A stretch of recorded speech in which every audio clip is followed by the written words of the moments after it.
Today my presentation is entitled Hepatic Sonography, a Whirlwind Tour. I've called it that as there's so much to speak about in terms of the liver on ultrasound, and so this is a very focused presentation. These are my disclosures. I have research support from Lantheus Medical Imaging, and I function in an advisory capacity with both Philips and Siemens.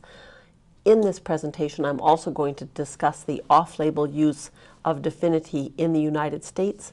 However, I am a Canadian and Definity is approved for use in Canada, and we use it routinely in our clinical work. So the learning objectives of this presentation are not to discuss the normal liver. Rather, we're going to show the sonographic features of fatty and cirrhotic liver. We're going to approach the role of sonography in significant focal liver disease, and we're going to recognize the incredible contribution of contrast-enhanced ultrasound to liver imaging. So let's start with cirrhosis. So cirrhosis is the end-stage manifestation of chronic liver insult. It's an irreversible process with liver fibrosis, and it parallels infection with viruses hepatitis B and hepatitis C. Therefore, it has definite geographic predisposition. Alcohol, autoimmune hepatitis, and primary biliary cirrhosis are other relatively common etiologies in North America, but worldwide infections with hepatitis B and C are most important. An interesting point is the increasing significance of NASH, or non-alcoholic steatohepatitis, as a cause of cirrhosis. Now, cirrhosis on ultrasound is recognized as something that may create a normal picture. So in other words, biopsy-proven disease may be associated with a normal sonogram. However, this is not typically the case, and so what I'd like to do is point out the things that we do see. So first of all, we can look at liver size, and although the acute alcoholic cirrhotic liver can be large, end-stage cirrhosis generally produces a small organ. Lobar redistribution with increase in the size of the left lateral lobe of the liver and the caudate lobe are the most sensitive early features of cirrhosis, and of course parenchymal change creating both a coarse and a nodular contour are key. Surface nodularity is best appreciated in the presence of ascites, but may be seen in other patients as well. So let's look at some of these manifestations. So here's a subcostal oblique view looking at a patient with lobar redistribution. The arrows mark the main lobar fissure, and you can see the small right lobe deep to the arrows in comparison with the markedly enlarged left lateral and left medial lobes. This patient shows another form of lobar redistribution with marked enlargement of the caudate lobe, shown here on a transverse image, and even more optimally on this longitudinal or sagittal view.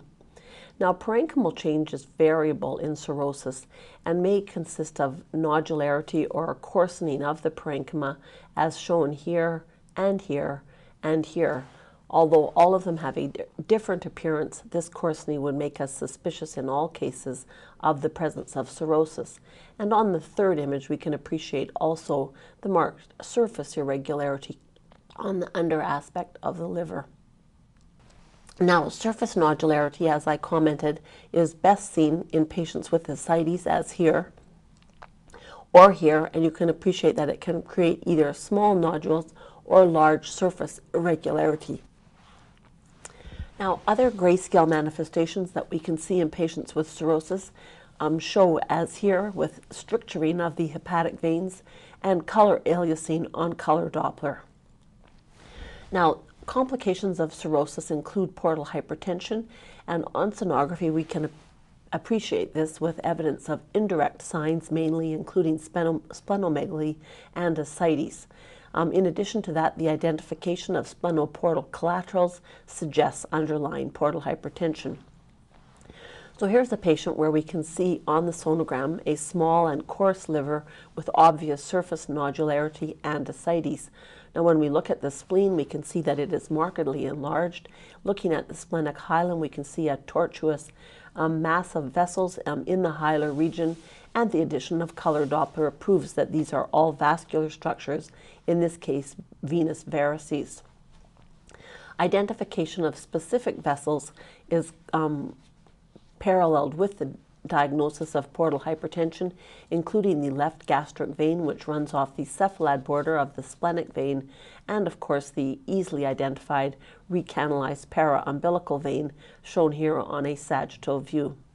Now, what are some of the pitfalls when we're looking on grayscale ultrasound at patients with possible cirrhosis? So one is manifest in this 50-year-old woman who came to the hospital with increased abdominal girth. You can see on her initial CT scan that she has very coarse liver parenchyma and easily shown surface nodularity.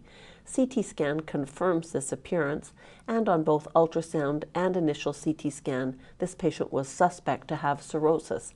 Now, while this is definitely a plausible explanation for these findings, in the very rare circumstance, we can find patients who have metastases, most particularly from the breast, which masquerade as cirrhosis, creating both parenchymal non-homogeneity and a nodular liver. So this pseudocirrhosis appearance should always be kept in mind, and we should be suspicious always that everything that appears to be cirrhosis may not in fact be so. Now, when we consider the patient that has cirrhosis, what is one of our major objectives? It's the identification of focal liver masses. And when we see these, we have to consider hepatocellular carcinoma, both regenerative and dysplastic nodules, and of course, look for the incidental benign lesion that can occur in any liver, including one with cirrhosis. So let's talk first of all about hepatocellular carcinoma. So this cancer is an enormous world health issue. It's a malignant tumor of the hepatocytes, and there are 500,000 deaths conservatively estimated in the world annually. Of critical importance in North America is the hypothesis that fatty liver will take over from hepatitis B and C as the major cause of hepatoma in North America by the year 2020. Now, what are some of the facts that we know about hepatocellular carcinoma? Well, we know that 5% of the patients with cirrhosis will develop hepatocellular carcinoma during their lifetime. Now, we also know that 60 to 90% of the patients that we see with hepatocellular carcinoma have underlying cirrhosis. Therefore, we know that we can identify these populations as it correlates with the geographic distribution of hepatitis B and C infection. And so surveillance of these high-risk populations is the key to finding new and small tumors at the point when they can still be treated.